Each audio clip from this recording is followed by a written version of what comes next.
కూరగాయల ధరలు సామాన్యుడు కొనే స్థితిలో లేడని సిపిఎం నగర కార్యదర్శి జి రమేష్ అన్నారు. ఈ మేరకు పెరిగిన కూరగాయల ధరలు నియంత్రించాలని కోరుతూ దామోదర సంజీవయ్య కూరగాయల మార్కెట్ ఎదురుగా నగర సిపిఎం ఆధ్వర్యంలో ధర్నా చేపట్టారు.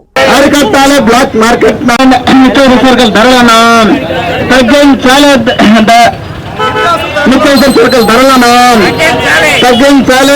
నిత్యావసర సరుకుల ధరలను నిత్యావసర సరుకుల ధరలను తగ్గించాలి. కూరగాయల ధరలను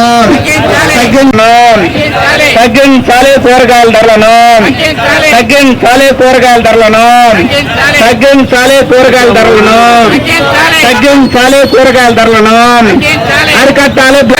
అరికట్టాలి దళారీ వ్యవస్థను అరికట్టాలి. దళారీ వ్యవస్థ బరాలను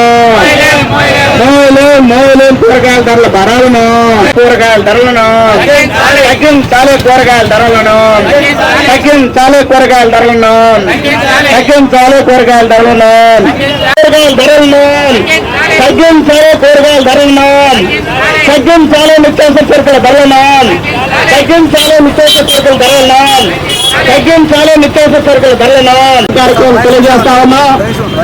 ఈ నిరసన కార్యక్రమాన్ని ఉద్దేశించి సిపిఎం పార్టీ ఒంగోలు నగర కమిటీ కార్యదర్శి జి రమేష్ గారిని మాట్లాడాల్సిందిగా కోరుతూ ఉన్నాం. ఒంగోలు నగరంలో కూరగాయల ధరలు విపరీతంగా పెరిగినాయి. 100 రూపాయలు టమాటాలు ఉన్నాయి. పొలం కూడా కేజీకి 50 రూపాయలు తక్కువ లేకుండా అన్ని కూరగాయలు అమ్ముతూ ఉన్నారు. ఈ కూరగాయల రేట్లు పెరగడానికి కూరగాయలు పండగ పడమనే కారణం చెప్తున్నారు. కూరగాయలు అందుబాటులోకి కొన్ని వస్తూ ఉన్నాయి. అదేవిధంగా బ్లాక్ మార్కెట్ కారణంగా ఈ కూరగాయలని బ్లాక్ చేసి ఎక్కువ రేటుకి అమ్ముకుంటున్నారు అనేది కూడా ఆరోపణ ఉంది.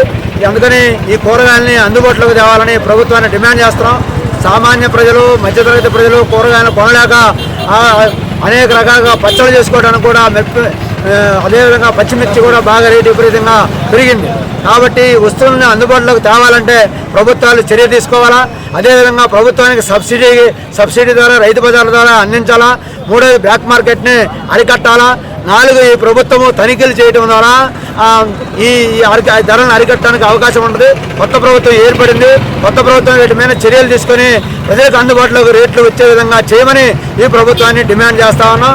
మేము సిపిఎం పార్టీ తరఫున అనేక సార్లు చెప్పాం, అధికారులకు అర్జీలు ఇచ్చాం. కానీ అధికారులు అటువంటి చర్యలు తీసుకోవడంలో లోపం ఉంది. ఇప్పుడైనా తనిఖీలు చేసి చర్యలు తీసుకొని అదేవిధంగా సబ్సిడీకి అందించే విధంగా చర్యలు తీసుకోవాలని ప్రభుత్వాన్ని కోరుతున్నాం. ఈరోజు కూరగాయలు ఆకాశాన్ని అంటుతూ ఉన్నాయి. అన్ని ధరలు విపరీతంగా పెరిగిపోయి, అట్లనే టమాటాలు కానీ, ఉల్లిపాయలు కానీ, పచ్చిమిర్చి ఏ వస్తువు చూసినా అన్ని రేట్లు విపరీతంగా పెరిగిపోయి, బ్లాక్ మార్కెట్ అనేది అరికట్టి ఇప్పుడున్న గవర్నమెంట్, కొత్త గవర్నమెంట్ వచ్చింది కాబట్టి ఈ చర్యలు తీసుకోవాలి. బ్లాక్ మార్కెట్ మీద నియంత్రించాలి. అట్లనే రైతు బజార్ల ద్వారాగా నిత్యావసర వస్తువులు, సరుకులు తగ్గించి సబ్సిడీ కింద అమ్మాలి. ఈ పేదవాళ్ళు ఎక్కువ మధ్యతరగతి కొనేది కూరగాయల ధరలు తగ్గించాలని, అదేవిధంగా కేజీ ఇప్పుడు ఒక బీరకాయ కొనాలంటే 50-60 రూపాయలు పెట్టి కొనాలి. కానీ సామాన్య ప్రజలు ఈరోజు కోడిగుడ్లు చూసినా కూడా 6.5-7 రూపాయలు అమ్ముతా ఉన్నారు. అంటే పేద ప్రజలు ఎక్కువ వినియోగించేది ఉల్లిపాయలు, టమాటాలు, పచ్చిమిరకాయలు, కోడిగుడ్లే కాబట్టి ఎక్కువ వీటిని తగ్గించాలని డిమాండ్ చేస్తారు.